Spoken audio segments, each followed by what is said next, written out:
It's the Opperman Report. And now, here is investigator Ed Opperman.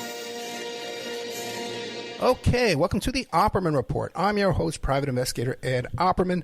You can find me at Opperman Investigations and Digital Forensic Consulting. If you just email me directly at oppermaninvestigations@gmail.com. I'm super excited about today's guest, Alan Graham. He's also known as Captain Pink. Now, you can check this guy out. He's written 3 books. He was the brother-in-law of Jim Morreson. We're not going to get into everything tonight, okay? We're going to have him come back several times. Go to his website, which is coronado-clarion.com. You go there, and then you put in /silo, and it gets it even there a little bit better. But that's the website is coronado-clarion.com /silo, S-I-L-O. Or you can email him directly at lizardalive@yahoo.com. You can check him out, too, on Facebook, at Alan Graham on Facebook. You want to meet him in person? Jim Morreson Museum is going to be open up in Cancun, Mexico. That's going to be coming up shortly, so you can keep up with what's going on with that. And if you want to hang out with him and have a drink with him, he's got this underground speakeasy, the Last Whiskey Bar, where he's meeting people in person. Mr. Alan Graham, are you there? I am. Thank you for having me on, young man. Thank you so much. Oh, somebody calls me young man. I love you. Before we get into... Whenever I ask people, do you know this guy? I'm talking about criminals. They go, why? He's not after me, is he? He's not investigating me, is he? So you've got quite a rep out in the world, son. Okay, thank you very much. You wrote these 3 fascinating books about Jim Morreson. One is called, they're not all about Jim Morreson. Let's see here, pull them up real quick. One is called I Remember Jim Morreson Too, Before the Beatles Were Famous, and Poet Run by Alan Graham. 3 books you can get if you go to that coronado-clarion.com website. But before we get into all of that, who is Alan Graham? Alan Graham. Well, I've always been a guy who wanted to be somebody else. By that I mean this guy by day, and that guy by night, and the guy in the middle who has to go to work. So I've got about what I call 11 separate personalities. I've got 11 separate outfits. I'm a pirate. I'm a bodyguard. I'm a private investigator. I'm a priest for real. I'm a minister for real. And I'm a Scotsman who dresses up in full kilt because of my name, Graham. And I'm a martial arts expert. I teach old people in homes how to mess people up as they come near them with the simplest of gadgets. Very interesting. Now, so how about your childhood? Now, you didn't, were you in the military or any kind of law enforcement? Yeah, at 15, I was in what we call the Boys' Army, which was the very same regiment, food, training. My mentors were Winston Churchill specialists called the Commandos, who went over and blew up all the German bases when they couldn't be blown up because they were buried inside the fjords. So when they're done with the war, they came over and they all got jobs as military instructors. And they were my mentors for 2 years. They taught me how to map read, how to sew or stitch my leg up, how to keep quiet in the dark if I was hurt even, how to save a life and take a life, and a whole bunch of other stuff. Excuse me. Now, was that like military training or like intelligence training too? Well, I'll tell you a quick story. After that, I went on to be 17. I got a job right near the cabin. One day, I was having my favorite morning. It was 2 pieces of toast with marmalade on and a cup of tea. And it was a rainy, frosty day. And I was enjoying it. And somebody on my right shoulder said, "Did you drop that?" I looked down. It was like a half a crown, 50-cent piece in your world. And I said, "No, I didn't, but I went down to pick it up, and I was going to give it to the waitress." I looked at my plate, and there's someone has left a note. And it didn't say any words. It just gave me Earth coordinates, which I was proficient in because I'd read map reading. I mean, I'd done all the military training you need by the age of I was 16. So I went to the coordinates. Well, by the way, the guy who left behind me was the guy who put the note in. And I didn't see his face, but I saw he was kind of like a, foreign office fellow, straight cut, straight dyed, but secret, innocuous and secret. So I got a glimpse of the side of his head, and I just had a feeling, this is them. I went to the Earth coordinates. I didn't see anything, not one thing. I was about to go home, and I saw it. And I saw it. Something only I would know, and I can't even tell you, or I'll have to kill myself. But I saw it right in the corner of my eye. And it was another place where I went and found another set of Earth coordinates. It led me to a field outside of Liverpool in an old abandoned warehouse. I went inside and I found written instructions, what my mission was, and I went on it. And over the years, that's the only way I get information from the people I work for. They're so stealth and so secret that they don't even know who they are themselves. Well, Alan, let me ask you this, and Alan Graham, in that note with the coordinates, did they tell you what your compensation was going to be for this job? You never ask ghost questions like that to these people. You were assigned more than you had a choice. If you were chosen, it was because of the particular talent or skill that you had, and there was no refusing unless you were dead. So, but the compensation was, I wouldn't say it was wonderful. No, it was just like you're doing, sabotage shit. You'd expect billions of dollars for it. You're going to get a nice little stipend. You're going to be able to buy a couple more suits. You're going to be able to take your girl out to a better restaurant. You know what I mean? Bump your lifestyle up, because stealth was the answer there too. To suddenly start showing income was foolish. So I guess this early part of your life, this is when you were hanging out at the cavern where the Beatles used to play? I worked across the street at a tailor shop. I was a tailor assistant, and I was dressed impeccably, he's showing the products. Jackson the tailor on Lord Street, 1/2 block from my store, was a little tiny alley called Matthew Street. Down about 100 feet, and to the right was the cavern. You could still smell the groceries that were in there, apples and oranges, pears, and the ones next door to this warehouse were still operating as fruit warehouses.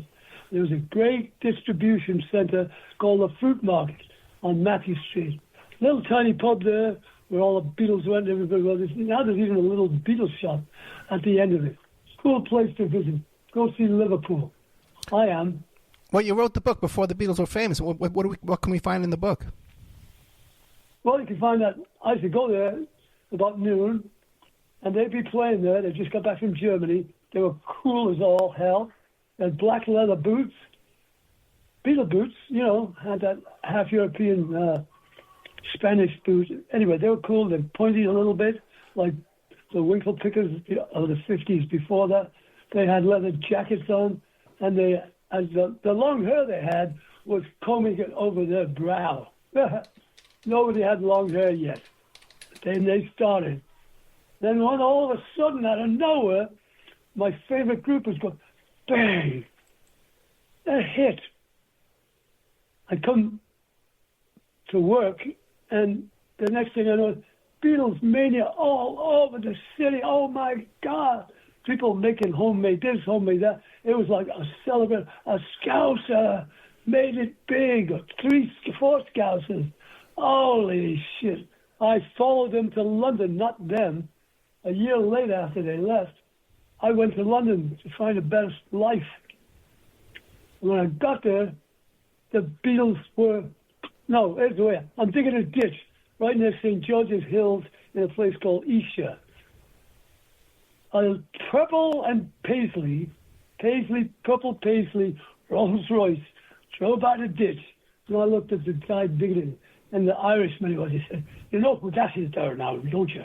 I said, "No." He said, "That's John Lennon and Paul McCartney. And look, they live right across the street. And by God, they were getting out of the purple Rolls-Royce. I'd landed right where they were. How about that?" Well, we're going to be getting into your later life. You did a lot of stuff with Larry Flynt and some of those infamous bodyguards around Flynt, like Marty and Menser and Bill Ryder in that crowd, and some of your other adventures in your life. Okay, but early on, with your connection to the Beatles, did you ever find anything suspicious about the death of John Lennon or the... Absolutely, and Bruce Lee? I know more about Bruce Lee's death. Well, let's start with Lennon. What can you tell us about the Lennon death? First of all, he didn't die on the sidewalk. And that bullet was high speed. It went right through him without piercing any vital organs.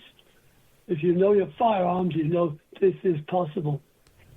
Fortunately, well, that's where Yoko comes in, and I can't go too much into detail, but there was a grim cabal of accountants and money managers and bankers and people invested in his label, in his name. As a consequence, he was their bread and butter. He was fading out. He was getting weird. And he was having Yoko Ono manage his money. No manager. No, not like the Apple record. They were crooks.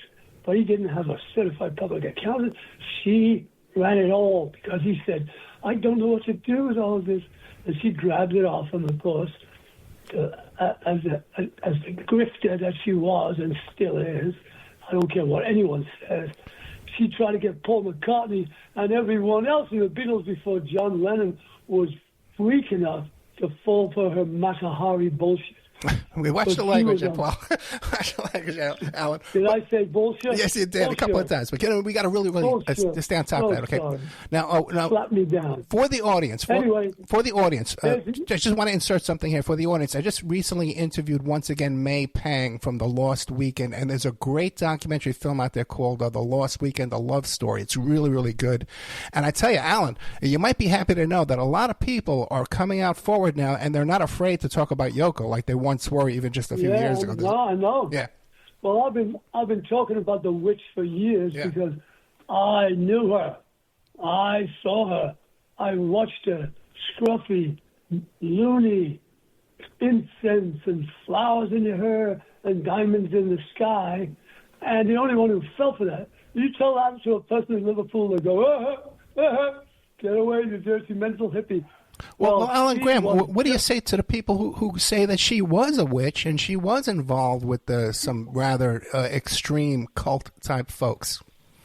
Precisely so, who would come into play when they found out, all the power brokers found out she was the golden calf, not him. They could get anything from her. She was a heroin addict. We infiltrated her butler with the book. We infiltrated their trash. We got the data that said John Lennon is a zombie. And Yoko is the one at all the meetings with the finance. And she hates to do it, but she knows she's got to do it. So the people who were invested in that asked us, and we returned their favor for something they did for us, to show them the juxtaposition of Yoko with all the money and John with all the ownership, and vice versa. None of the ownership John had. She had it all except the people above her had lion's share. She got pennies and still does. But those pennies are billions. Well, Alan Graham, let me ask you a question. When you mentioned the butler, are you talking about Fred Seaman? Yeah, the guy who wrote the book. Yeah. I'm trying. Yeah, he called me the other night. I missed this call. And when you talk about checking their garbage, are you talking about A.J. Weberman? Everybody's son. Well, no, when you talk about... Listen, Yeah. if John Lennon left a paper chip bag on his park bench, we got it. But when you talk about checking his trash, his garbage, are you talking about A.J. Weberman? Did you use A.J. Weberman for that? We used him and a bunch of other people who came in and out of that because they could have been thieves. They could have been having a correspondence and throwing it away. Anything. Gotcha. Anyone, everyone, and anyone. Even the trash men. We talk with them. Hey, look, if you're going to do a stealth operation, you've got to get... The art of war teaches us this phrase. To know. What does to know mean? Well, Master General Lee says, you must know everything. How far away is your enemy? Is anyone in the camp disloyal and could be bribed? How much water and food does he have? Are there hilly terrain or there flatlands? Every single thing, because if you have every single thing that is to be known about that place, you will send spies there, you will research it, and before you get out of bed, you will have won the war. On the other hand, if you lack one single digit off, for example, someone didn't record that there was a body of water 200 yards long, like a small river, and it was hard to cross. That would have delayed you. That would have made it all... It would have been against the pure math that the art of war is. That's why it's such a successful book. It is pure math. It is a precise examination, analysis of what the situation is, and that's how you know how to beat it. If you don't have all the knowledge, you might as well stay in bed. We're talking to Alan Graham, also known as Captain Pink. You can find him on Facebook. You can email him directly at lizardalive@yahoo.com. He's going to be working with the Jim Morreson Museum in Cancun, Mexico. And just email him if you want to meet up with him at his underground speakeasy, the Last Whiskey Bar. You also wrote a book, I Remember Jim Morrison, and that's because you married Jim Morrison's sister. Yes, in 1965, I came back to Earl's Court, and at that time, it was like fantasy. There was a tiny little place called Earl's Court where all the tourists on their summer vacation, mostly students, came from all over the world. Well, Australia, America, Canada, France. And it was like a melting pot. It was the coolest place. All the music was playing. You could go in the casino around the corner, see Paul McCartney at the tables. You could see the rock and rollers walking out of the subway station. It was not all this private yet. It was like they were on the street with us. As a consequence, I had a Liverpool accent, which went like this. Excuse me, could you show me the way to Brompton Road, please? I'm not from here. That was a soft Liverpool accent. And I was an immediate success. American girls would corner me and say, Alan. You'd have four or five more friends. They'd both say something in English. And I said, what do you want me to say?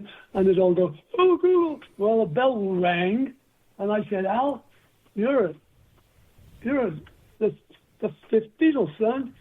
I just as might have well been the Beatle to them because I had 11 girlfriends, one English one, and 10 Americans. And I was in bliss. They washed my shirts. They did everything for me. It's like, I'm a Beatle. Yeah, charmed them. If you go to coronado-clarion.com, you can see some pictures of a young Alan Graham. Very handsome young man there. I'm sure you had a way with the ladies.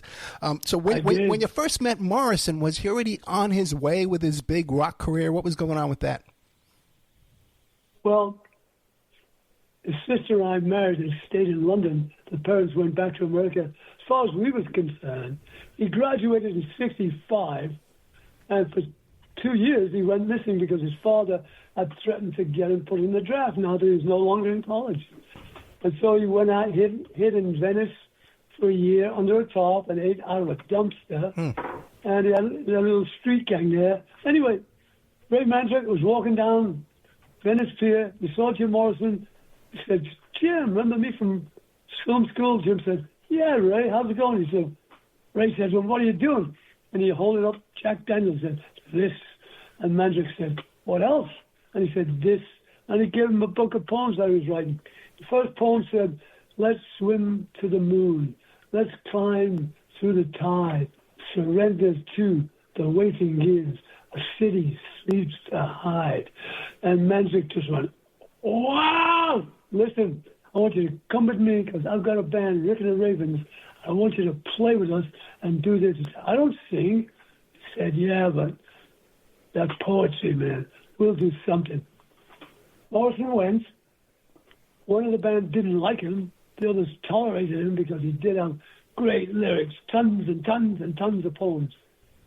So he became famous, but none of us knew it until Clara Morrison went back to America in 1967 because the Admiral had got a job there at the Pentagon. When that happened, we came. And when we heard he was famous, but it was all over the press now, we went to see him at LA Airport with his nephew Dylan and me and his sister, and he just looked at us as if to say, you wouldn't have to be my sister, would you? He looked different. We looked certainly different. And she said, yeah, this is your nephew, and this is your brother-in-law, Alan. He picked up the baby. We all walked to the garage. We drove him down to Santa Monica. The freeway was clean and beautiful. All the houses were painted white. And he said, stop. And he looked down, and the sign said, Christopher Columbus Transcontinental Highway. That's what the Santa Monica Freeway is really called. He said, I think this is where it's all going to happen, man. The revolution. It's all going to happen right here in Middle America. He wasn't talking about a revolution of turning shit down, stuff down. He was talking about a revolution of people becoming self-sufficient, making their own clothes, making their own jewelry, making their own food, not participating in the war machine, doing it yourself. And we did. Let me say this to Alan Graham. You mentioned earlier that his father was an admiral, and his father was in charge of the Gulf. Was at the Gulf of Tonkin, right? That created the Vietnam War. Is that correct?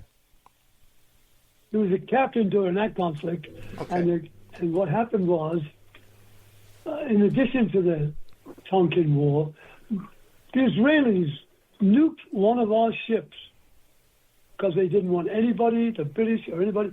They had the balls to nuke. They nuked one of our ships. So the admiral wrote a report, and he said, let's nuke them back. He was gung-ho to smack the Israelis. The intelligentsia above him said, if we smack the Israelis, we won't have any presence in the Middle East. Do you get it? He had to acquiesce, but he would have done it. That was the state of mind. Well, Alan. And so what happened to the Gulf of Tonkin ended up this. Yes, this triggered the whole Vietnam War because it was a bunch of lies, like we do often when we want to move in and either protect our interests or to cut off someone stealing oil or whatever. That rules us. That power, the natural resources of each country, we put out big fortunes to protect that. And that's what we were doing here. Well, Alan, let me ask you a question now. Have you ever heard this theory put forth by Dave McGowan, Weird Scenes Inside the Canyon, that a lot of these rock and roll, these rock stars from the 60s, the whole hippie movement, was some kind of a psychological operation by the U.S. intel sources? What do you make of a theory like that?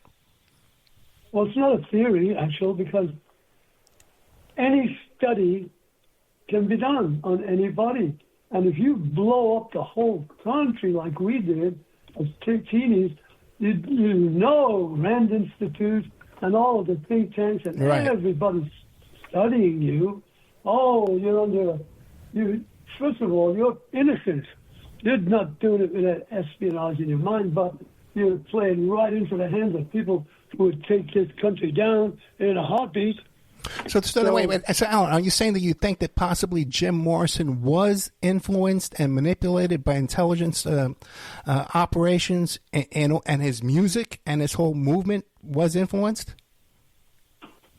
What it was managed. Listen to the lyrics. 5-1, baby.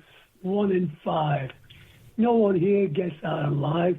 You get yours, baby. I'll get mine. Gonna make it, baby, in our prime. Now listen to the last part.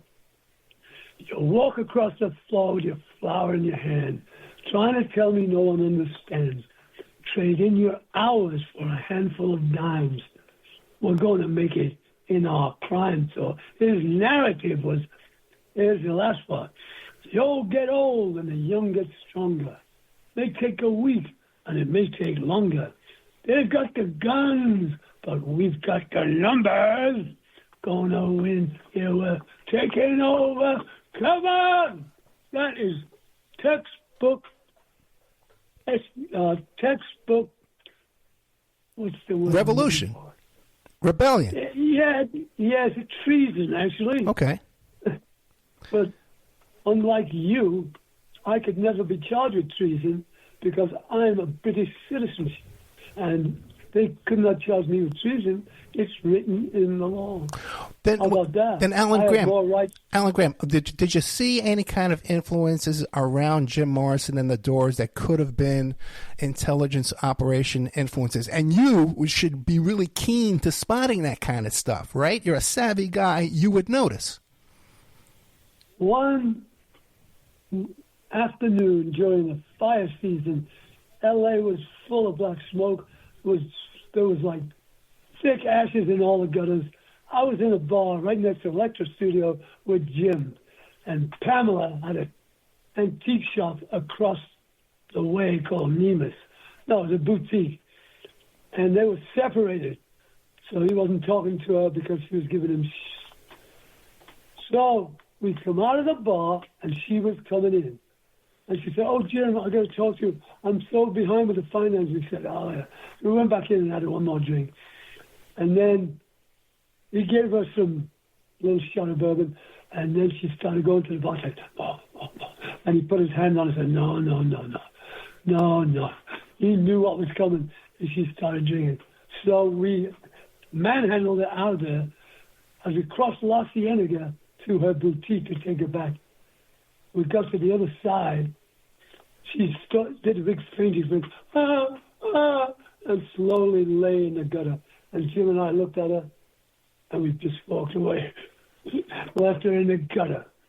He called me the next day and said, oh, I'm so sad. You guys left me like that. If it hadn't have been for Ned was one of those creatures at a boutique that she kept, a toy boy. If it hadn't been for Ned taking care of me, well, she was faking the whole thing. She was a drama queen. But then he said, before she collapsed, he said to her, hey, guess who's loser of the week? There was a bar to the left called Losers Club, and every week they had a sign of whoever got messed up or whatever it was. And this week, it was Smokey and the Bear because of all the fires. And he said to her, who do you think it is this week? And she said, Janis Joplin. And we all just fell out laughing. She didn't even know it was funny. Janis had just died, and then Jimmy had died, and Jim Morrison said, oh, wait a minute, three's a charm. Wow. By God, I walked in prophecy, and I walked there with a serpent who I consider nothing but a serpent in his life. Pamela, a heroin addict, a liar, a hyperactive. Oh, when she was a little girl, at 14, she ran away and joined a group with a Fagin-esque character, a 40-year-old man, bunch of hippie kids living in his house. He taught them how to rob residential houses. They all got busted. She went to a detention center. And that's where she came from. Her mother was psycho. Her father, oh my God, he was a teacher, and he thought he knew more than Morrison's or Jim Morrison's father. They were awfully gross, middle America, pedestrian people who, if challenged, would be wrestled to the floor by the English language. And that's about as intelligent as I can quote them. They were stupid as all hell. And he was a principal in a high school. Really? Well, so now you're talking Yes. about Pamela Corson. Now, when you watch the Oliver Stone movie, well, we're supposed to trust Oliver Stone, this character. She comes off as this, such a lovely woman. But your impression of her was far different. Well, I coached Val Kilmer, by the way. And I was very disappointed in that movie, of course, needless to say. Because Jim did not walk around all the time going, and the answer to the wind and the question. Right. He talked like you and me, but all through the movie, Ollie's got him dressed in leather pants already before he's famous. That didn't come until 2 years later. And he's got him doing this stupid dialogue. Talking of Pamela, I'll give you this quick story that should sum her up for you. We arrived at that apartment at that Santa Monica freeway ride. He introduced, this is Pamela, my girlfriend. This is my sister. Her eyes went like two saucers. She ran into the bedroom and came out with a big wooden box, big jewelry box. And she grabbed Anna by the arm and said, "Come here, Anna." Took her into the kitchen. And Jim and I and the others, we went and sat by the pool. We were going to go sit by the pool. And the reporter was coming in too.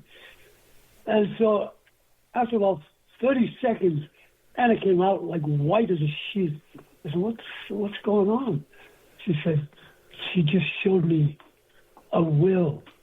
And it was on a ripped open envelope in Jim's name. And it said, if I die, everything goes to Pamela Curzon. And after that, she dies, it goes to Ann Morreson and Andy Morreson, my brother and my sister. Mm. Anna just looked at us as if to say, well, she could tell you to go without smiling. I mean, without breaking a... She had a deadpan, and she came away telling me she was shaking. She just showed her brother's will to her. Like, no privacy, and such a shock. Because Jim had been missing, and he was... we might not ever see him again, and there's a conniving little snake looking after for his money. Why was that there? Because she demanded, she told my wife. I said, you've got to write something down the way you're living. I can't be left alone. She was always in it for the money. Like any grouping, you join because you get whatever free and you become somebody. But groupies are groupies. Alan, let me ask you a question. Alan Graham we're talking to. The website is called, one more time, it's called Coronado dash, let me pull this up quick. Coronado-Clarion. There it is, Coronado-Clarion.com. I asked you if there could be any... forward slash silo, S-I-L-O.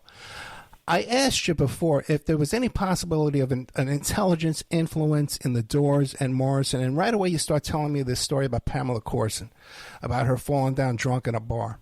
And you tell me about her background. She comes from a pretty middle-class, lower-class background, and not too well-educated. And here she has this influence over this huge rock band. Now, could it have been that she was some type of police informant, some type of asset that was inserted into Jim's life? Well, you notice the way I segued away from that question. Yeah, I know. I'm not trying. You notice I wrote it down. I'm asking you again. No, I don't mind. I don't mind telling you this. Yeah. J. Edgar Hoover, I got it, had a file on Jim Morrison. FBI had a file on Jim Morrison, and several other, let's just say, other companies. Okay. Who have no rules and no oversight will do their own work. Morrison was considered dangerous to the government, considered dangerous to the society, because if it didn't meld back together and start going to work, and it listened to the lyric of, they've got the guns, but we've got the numbers. This is revolution, you're right. And that's what he was saying when he was drunk. When he was sober in his real mind, he was saying, no, I didn't mean that revolution. But people don't know. They're nuts. And if they turn loose, so Morrison had to be managed, and that's what he did. He was managed right out of the business, right into oblivion, right into weakness, Not the leather guard as before, not the leader of any revolution, nothing. Just a guy who got arrested for pulling his pants down when he never did. But now he had become immersed in alcohol. I mean, it was impossible. He could put on one or two good shows, but that's what happened to him, and that was managed. That was managed. I'll tell you why. He was indicted in Miami for nothing. Max Finker's attorney was a very good friend of Ronald Reagan, who at the time was the leader of the Republican Party. Right. In fact, I think he was even governor. Yeah, he was governor. He made a call to Ronnie. He said, Ronnie, my client here, because Max was a big hitter to the Republican Party for good reason. He could call in little favors like this. So Reagan agreed to let Jim Morrison be booked in Miami at midnight and have not to go to jail, but to be released on a bond, come back to California, wait for the trial. Unbeknownst to everybody in the world, that occurred. And only later do we know. So Ronald Reagan saved Jim Morrison's butt from going to be in jail at Reef in prison. Oh, my God. There's nothing more deplorable than a hot floor in prison, especially for a long-haired weirdo hippie who a little while ago was trying to corrupt all little girls and make a revolution in our country. All the conservatives were very happy when he fell from grace. But they did give him a little break because he was the admiral's son, and he didn't go completely down the tubes. That would lie in his own hands soon afterwards. However, if it were a hockey game, Pamela would have been given an assist because his death was never investigated properly, and it's in my book. And since then, I've gathered other information that just is, what's the word? Pure evidence that she, not only she, but Yoko Ono and a bunch of other people were manipulated by a force so stealth. It's like this. The bankers rule the world. Everybody goes to the banker. The arms dealers rule the world. And every other, like we have the prison industrial complex now, because it's so big, someone's got to supply it. The military industrial complex is so vast, so many people working in it, so many jobs threatened. If one little thing goes wrong in the math there too. So he was managed off the stage into a place of non-public appearances and any of that. And anyway, by then, they blackened his name. Jackie Gleason, Anita Bryant, the Orange Juice Queen, had put on a big indecency rally. He couldn't get booked anywhere. No one would put up insurance. He was persona non grata. Almost till a year before he died, some miracle occurred. Somebody lifted one of the weights off, and it was that L.A. woman, Roadhouse Blues. It just came back hard rocking for right on the top of the charts again. Unbelievable. So he was free again. But he was burned out, tired. He didn't want to do it with them anymore. And he went to Paris to recuperate. Yeah. And what do you make of the death in Paris? You're very suspicious of it. Well, first of all, she didn't tell anybody who was famous. She just said it was her boyfriend. She took his belongings to the American embassy, and they said, well, you need his ID and all that stuff. She said, well, I'll bring it back tomorrow. The naval attaché in Paris got word that Jim Morrison's son had died. He called her and told her to come in and talk to them about what happened. It was all so suspicious the way it happened. She plugged him in a cemetery within 3 days, didn't go back to the naval attaché, didn't go back to the embassy, went directly to Los Angeles and engaged with their top lawyers on how to get Jim Morrison's estate. And that was the part I knew. The other part was this. I acquired some photographs of the death scene. Not the autopsy, the death scene. He was laying in a bathtub with his head to one side, a little bit of a smile, and a tiny trickle of blood. But did you ever take a bath with your head up against those big old-fashioned faucets? Oh, the other way around. That's where you put your feet. Yeah, Yes. yeah. Which means he was placed there, which is what you do for someone who's overdosed. That's a warm bath. Well, it didn't work. Then the plan was hatched by Agnes Varda, the great film director, by Marianne Faithfull, the rock and roll singer, and by the Count. He was a heroin dealer who brought the China White to the Cirque du Soleil that night when Jim died. Here's what happened. It wasn't until months later, because I focused on the face. I was doing artwork. I looked, there's the faucets. There's the faucets. That's proof enough to me that he didn't get in the bath like she said. She helped him into the bath. Why would he have his head up there like that? If you want to put some more hot water in, you'd be sitting the other way, wouldn't you? Yeah. Then I called her up and I said, I know you did it. She said, what do you mean? I love Jim. I love him. I said, I'm coming for you. You're next. I hung up on her. She called the Admiral. Alan Graham threatened my life. It went all over the world. Alan Graham threatened her life because he believed she had something to do with it. Well, guess what, audience? Clara Morreson, Jim's mother, her firstborn Jim, she believed like I did. She believed that little witch offed him, or at the very least, gave him the pure heroin. It was pure Marseille, 89%, pure rocker shoes, junk in the month club, A-grade poison. And he took one snort in the bathroom because she told him, try this. It's great for sex. Well, he wasn't getting it up because he was drinking too much. So he gave it a go. He went in there and took a snort. Before he hit the floor, he was dead. Well, Alan, you're telling me that he died from snorting heroin? I've never heard of anybody dying from snorting heroin. China White, baby. Really? Okay. Only you don't. China White. You know what that is? Yes, I do. I'm from New York. Okay.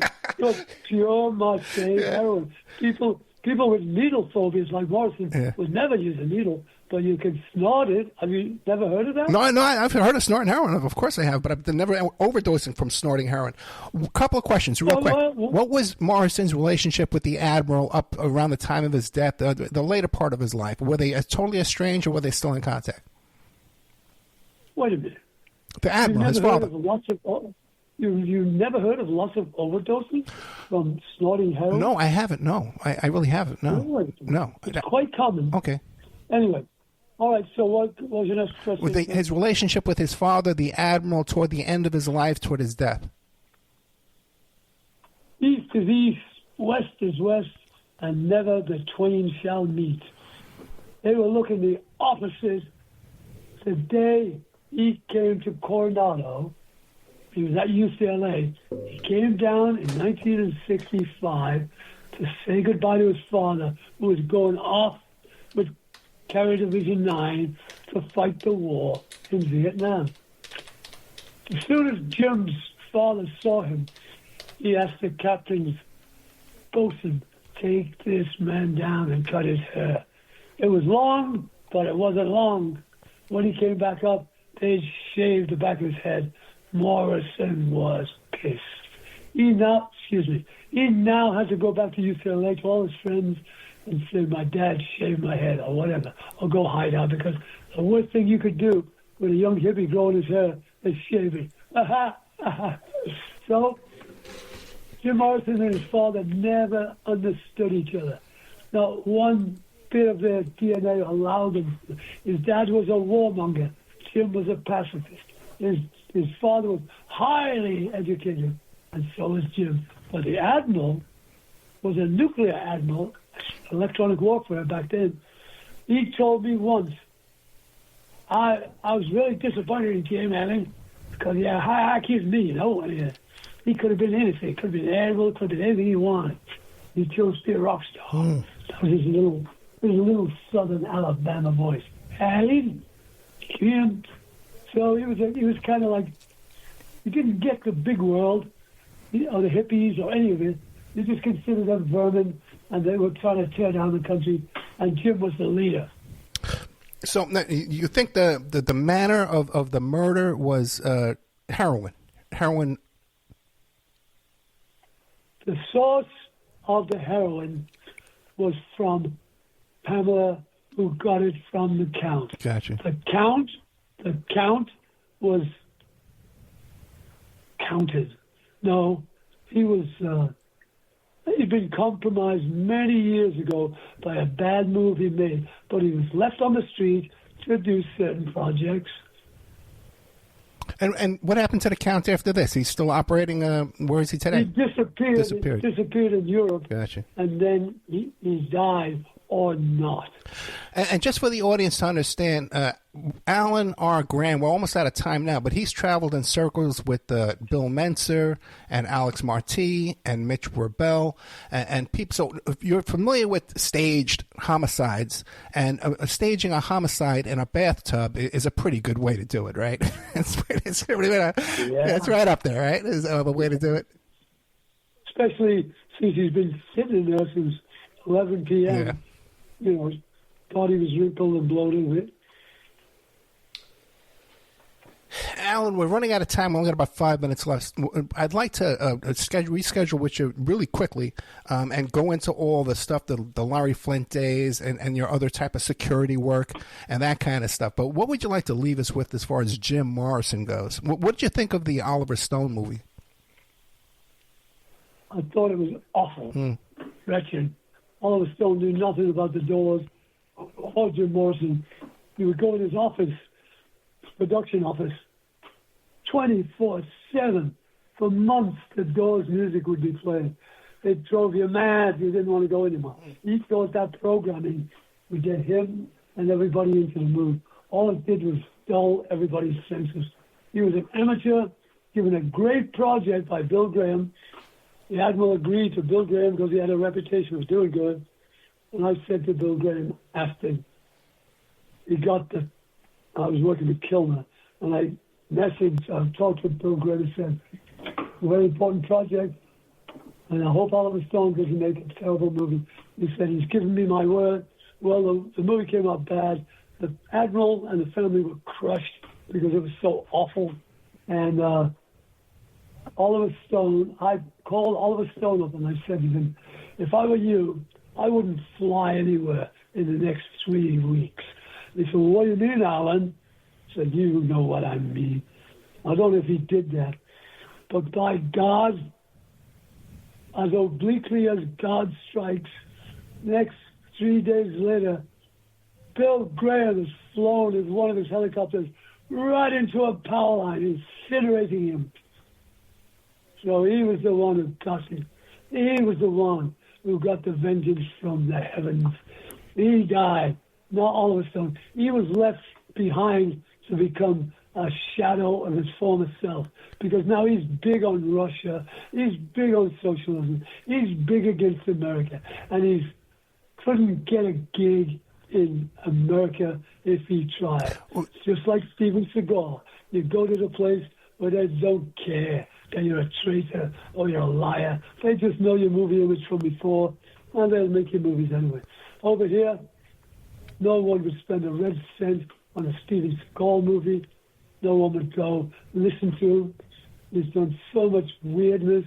Oh, yeah, I would love to do a show about Seagal. I would love to get into that. But back to Stone for a second. Back to Stone for a second. Do you believe his rewriting of history of that story was intentional, or he's just, kind of a...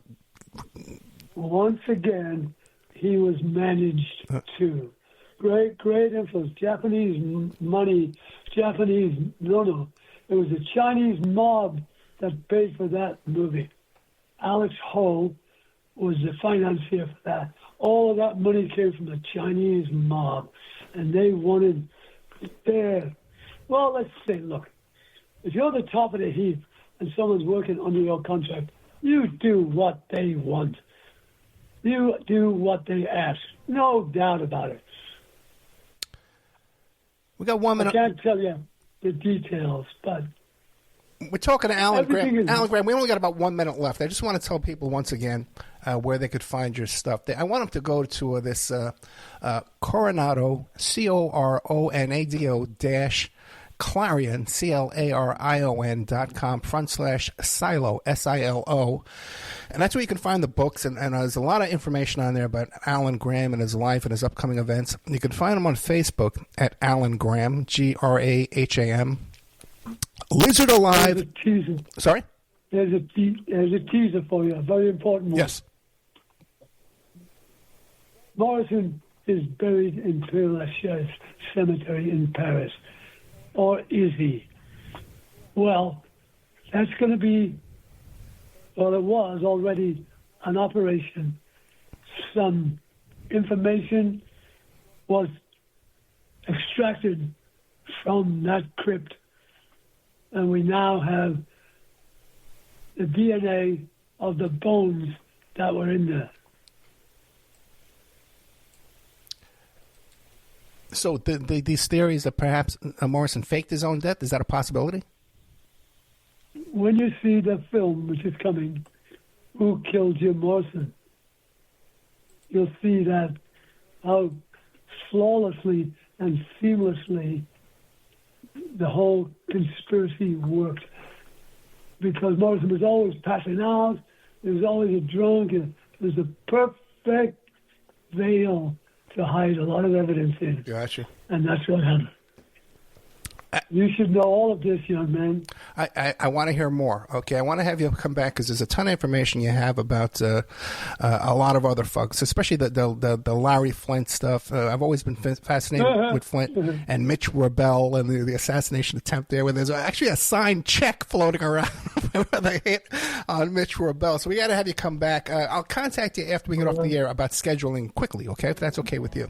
Great interview. Thank you very much for the opportunity. Thank you so much. Great interview. Alan R. Graham. Very good interview. God bless you, my friend. Talk to you soon. God bless you, son. Bye.